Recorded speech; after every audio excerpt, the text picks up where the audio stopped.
I was thinking a little travelogue for you guys might be fun, so here it is, Laningham 2016 Summer Vacation Report. This is a beautiful spot in Colorado, isn't it? Well, the first thing before we got up there, we started loading up the Winnebago Vista, which is 32 feet of traveling bliss, I'm telling you. Food, entertainment, sleeping, bathrooms, it's all in there. You don't have to stop. But of course, after we got up there, I had to fly back to Texas. I had a gig with Alejandro Escovedo in the Houston area at this lovely spot. And then the next night we were in Dallas, in Oak Cliff, south of Dallas, at this beautiful Kessler Theater, which was just around the corner from the house I was born in. Then I flew back up to Colorado, to the Durango area. Elizabeth and the kids met me at the airport. And then we went up and stayed at Vallocito Lake, which is just outside of Durango. Parked the RV near a friend's little cabin. Here's a shot of it off of her deck. And it's just a great spot. We love to chill there for a week or so. Watching this little creek rise from nothing up into this raging river in like an hour of rain. It was pretty impressive. Good place to chill, relax, enjoy each other, and take a new puppy for a walk. You'll see how much he grows over the span of this video. Next, we went into Durango. We saw this ballet statue, which was kind of cool. And we saw this strange sign, which I couldn't quite figure out if it meant the kids were now less valued or if the school had moved. Then we headed off to Buena Vista, to pick up the boys, Paul and Luke. Paul was in the rodeo for the first time and had a great time riding in the barrel races. This footage only slightly sped up for his benefit. Then we headed off with Paul and Luke and the other two kiddos off to the western slope. We stopped at the Black Canyon on the Gunnison. If you've never seen it, it's amazing. Huge drops off of a very narrow canyon, 1,000 feet or more down to the river. Then we stopped in Utah at Arches National Park. I've always wanted to see that because it's in so many movies. It's got all of these great landscapes and amazing rock formations. You probably recognize some of them from some westerns. So anyway, the arches are what they're most famous for, and they're really, really big. This shot may not give it enough perspective, but the kids climbed up in there, and it was pretty impressive. Then we stopped in Utah at Salt Lake City to see some old neighborhood friends that moved up there, and the boys had a little bouncing demonstration in the backyard on the trampoline. Then we headed off in Idaho to go to a festival. But on the way, we stopped at this rest stop in this barren middle of nowhere and read this plaque that said this is a huge nuclear test site out here where they built reactors for submarines and stuff. And we also saw this very strange-looking bug at that rest stop, which made me wonder if radiation was causing him to grow larger while we watched.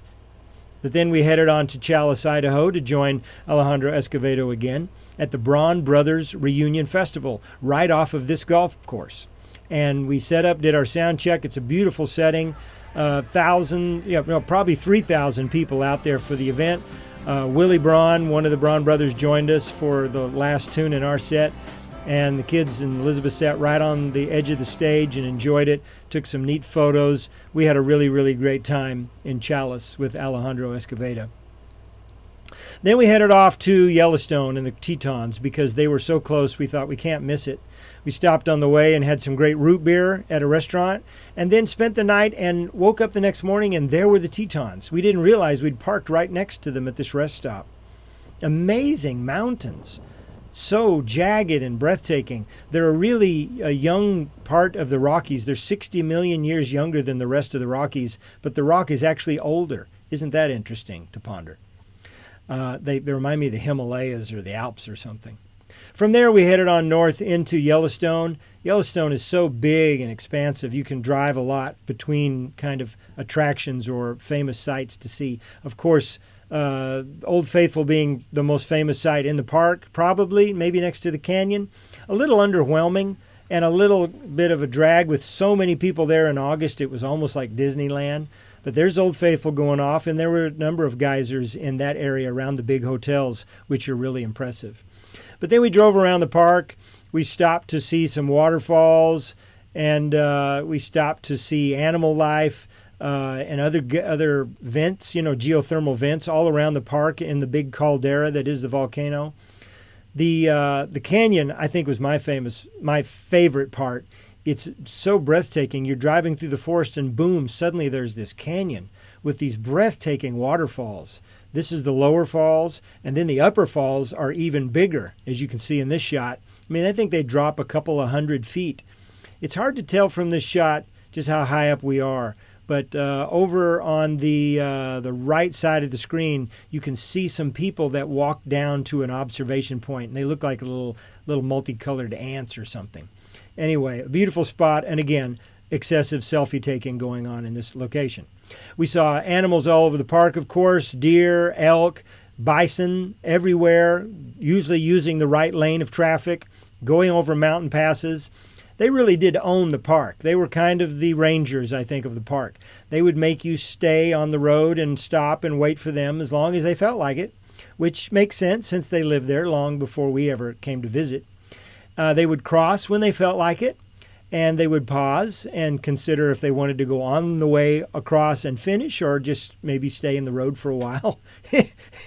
And this guy walked right over a mountain pass at like 10,000 feet out of nowhere. Here he was walking down the middle of the road. It's amazing how impatient some of these people were, though. I mean, they drove all the way to Yellowstone to see wildlife. What are they in such a big hurry for? I mean, they were honking sometimes, or they'd get out of their car, try to spook them off the road. I'm sure that doesn't turn out well for very many people. So that part of it was very weird for me. Yellowstone Lake is magnificent. It's so big, like 20, 30 miles across, I think, in some spots. And we loved stopping there. And there was nobody by the lake. I'd love to go back and just hang out at the lake sometime. So then we headed home, southern part of Wyoming, eastern part of Idaho, really some beautiful scenery as we drove along. And then back into Colorado and out of Ouray, where we took the very kind of treacherous, scary-looking Red Mountain Pass. Some people call it the Highway of Terror or $1 Million Highway. There's very little shoulder. There's no guardrail in many spots, and it's hundreds of feet off the side. In a car, it's spooky. In an RV, it's intimidating. Luke was in the back seat writing out his last will and testament through most of this part of the trip, or at least that's what Paul told us. But it was still beautiful. If you could keep your eyes forward and refuse to do any texting, then you had some really breathtaking views, and you got to see some amazing country, and just the air up there is so clean and beautiful. On the way home, we noticed just how much the dog had been changing in size, and of course you can see from that, and he's even bigger now. So that's the Laningham Summer Vacation 2016 report. Hope you enjoyed it. And keep an eye on us for more music news.